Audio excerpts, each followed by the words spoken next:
మీ పార్టీలకు వెళ్ళి ఉన్నటువంటి మీ చెల్లెలు ముఖ్యమంత్రి గారి మాజీ ముఖ్యమంత్రి అయినటువంటి కేసీఆర్ కూతురు బయటకు వచ్చి చెప్తుంది వీళ్ళే దొంగలు నన్ను బయటకు వెళ్ళి అరే సొంత బిడ్డనే అన్యాయం జరిగితే ప్రజలకేం చేస్తారని నేను అడుగుతున్నా. సొంత కూతురు కేసీఆర్ కూతురు కేటీఆర్ చెల్లెలు ఆమెనే పబ్లిసిటీ చేస్తుంది. నేను సొంత పార్టీ పెట్టుకుంటున్నా అంటే నీ పార్టీ విలువ పోయినట్టే కదా. నీ కుటుంబంలో ఉన్న కొట్లాట బయట ఎందుకు తప్పుడు ప్రచారం చేస్తుంది. మీ చెల్లెలను ఓకే చేసుకొని మొదలు ప్రజలు ఓకే సంగతి వేరేనా బాబు.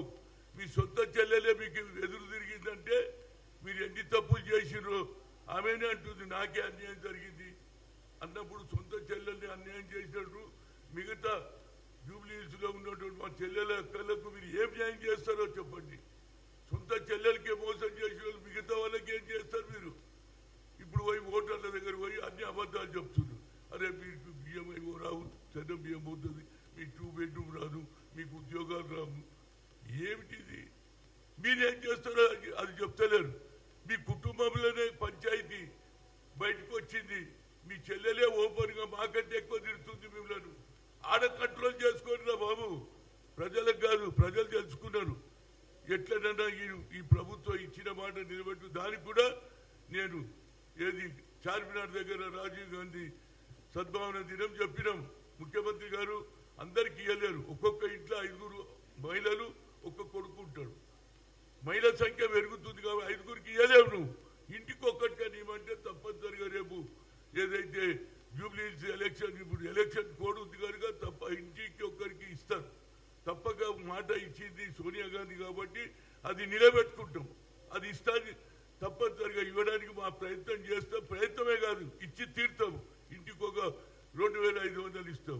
అదేవిధంగా కొందరికి పెన్షన్లు రాలేవు, వాళ్ళకు కూడా మేము పెన్షన్లు కూడా ఇవ్వడానికి పూర్తి సాగు. ఎందుకంటే మీరు ఎన్ని కోట్లు ఏది అప్పు చేసిపోయినారు మాకేం తెలుసురా భయ్. అదేవిధంగా మీరు కట్టినటువంటి ప్రాజెక్టులు కూడా కూలిపోతున్నాయి. దాని సంగతి చెప్పకుండా కేవలం మీడియాలో ఏదో అబద్ధాలు చెప్పేసి రాయించుకొని సర్వే జరిగింది. ప్రజలంతా వ్యతిరేకం ఉన్నారు. బీఆర్ఎస్ కానీ ఆయన చెప్తాడు. ఇక ఆయన కిషన్ రెడ్డి దేశంలో ఆయన మంత్రి, ఇక ఆయన ఎంపీలు నోటికొచ్చినట్టు మాట్లాడతారు. ప్రజలు అంత అమాయకులు ఏం గారు. గతంలో 40 ఏళ్ళ క్రితం అంటే టీవీ లేవు, సెల్ ఫోన్లు లేవు, పత్రికలు లేవు. అప్పుడు నమ్మినరా. ఇప్పుడు ప్రతి ఒక్కరి చేతిలో సోషల్ మీడియా ఉంది. ఎవడేం మాట్లాడుతుండో తెలుస్తుంది, ఎవడు అబద్ధాలు చెప్తుండో తెలుస్తుంది.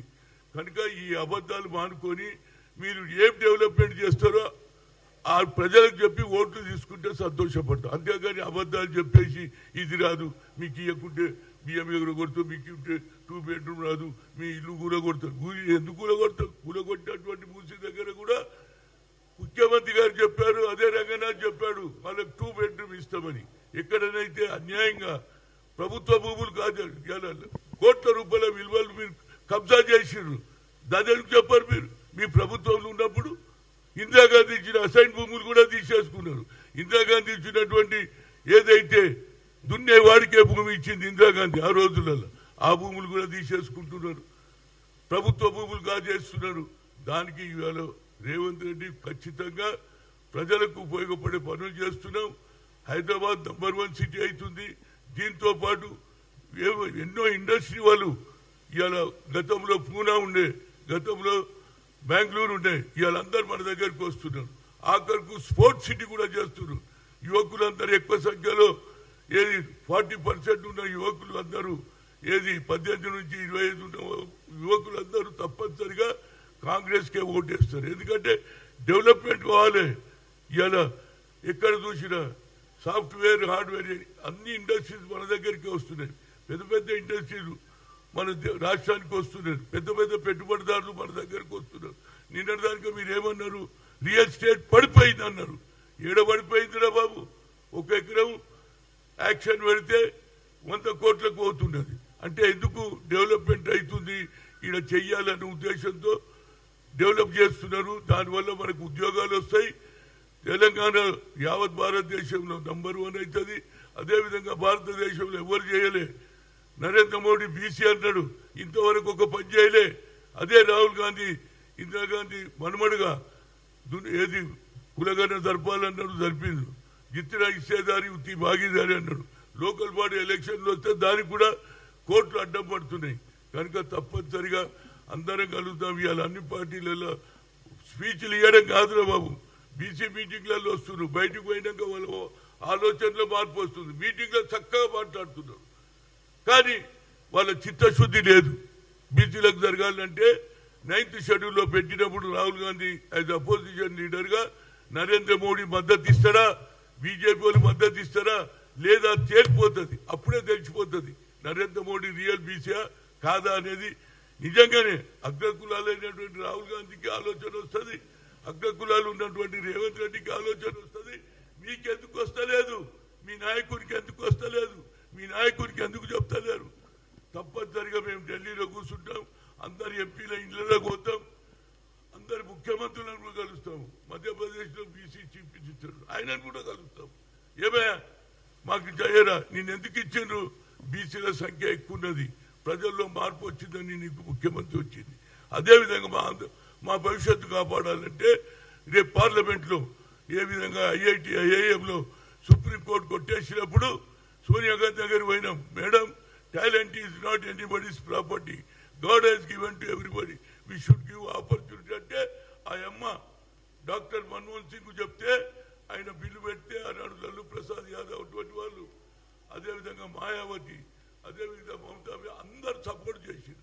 ఎందుకంటే అన్ని పార్లమెంట్ అసెంబ్లీలో మా సంఖ్య ఎక్కువ ఉన్నది. బీసీ ఎస్సీ ఎస్టీ మైనార్టీకి వస్తే ఏది 90% ఉన్నాం, మా ఓట్లతోనే గెలుస్తారు. కాబట్టి ఆ బిల్లు పాస్ అయినట్టు ఇవాళ ఏదో కోర్టు ఉంటే మరి ఇవాళ నిర్ణయం ఉండే హైకోర్టు ఇంతవరకు అది రేపు పెడతారా ఇల్లు ఏదైనా ఆ నిర్ణయం ఏదంటే 9th షెడ్యూల్లో పెట్టినాడే మాకు నిజమైన న్యాయం జరుగుతుంది. దాన్ని తప్పనిసరిగా రేవంత్ రెడ్డి ఢిల్లీ దానికి వచ్చిండు, ఢిల్లీలో కూడా ధర్నా చేసిండు.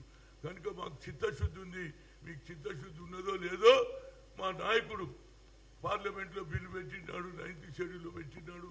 మీరు మద్దతు ఇస్తారా లేదా తేలిపోతుంది. ఎవరు బలమైన వర్గాలకు న్యాయం చేస్తారు, ఎవరు చేస్తలేదని మీ సంగతి తేలిపోతుంది. ఇక్కడ అన్ని కుల సంఘాలు ఏకమైనాయి, అందరం చలో ఢిల్లీ అంటున్నారు. కనుక ఢిల్లీలో తెలుసుకుంటాం.